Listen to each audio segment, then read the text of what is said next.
As governments scramble to champion robust financial sector liberalization, one vocal critic says such efforts will allow the rich to get richer at the expense of everyone else. Now that's a sobering message that comes from my next guest in his latest book. John Mills, thank you so much for joining me. Why are governments so obsessed with building up the financial sector? Well, the financial sector is a very important part of our export income. We have a substantial competitive advantage in financial services, and they contribute about half of the total services surplus that we have. So that's very important. But the problem is that the amount of money they generate is not sufficient to enable us to pay our way in the world. If you look at the breakdown of our exports, visible exports are a much larger component than invisibles are. And so if we're going to balance the books, we need to have more visible exports. That's the problem.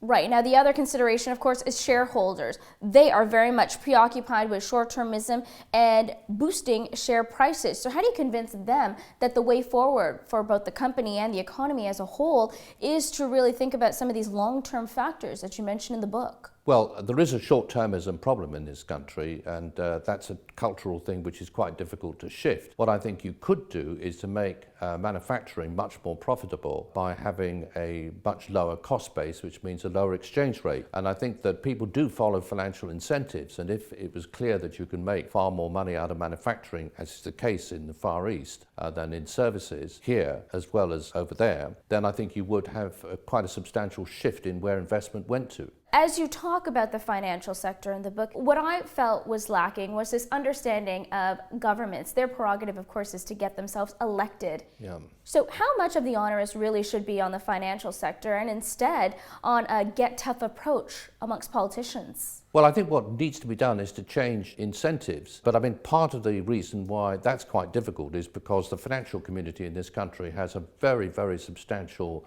political role. When you hear comment about the economy, it nearly always comes from the city. It doesn't come from the northeast or Manchester, where manufacturing is a more important part of the economy. And so what you need to do is to change the kind of intellectual approach to some extent and get that to follow through into a different political stance being taken by the government before anything really is going to change. If you have these hegemonic roles for those in the financial sector, in your economy, how do you move away from that? Look at, our neighbors to the east, Hong Kong. Very much influential characters are all from the financial sector. Well, I think Hong Kong's an interesting case. It used to be based very much on manufacturing. It's now shifted over very much towards services. The Hong Kong economy is still pretty vibrant, but the growth rate has slowed down. I mean, the economies that have done really well are the ones which have not been held to ransom by the financial community in the same way that some of the Western economies, I think, have been, where manufacturing is much more powerful.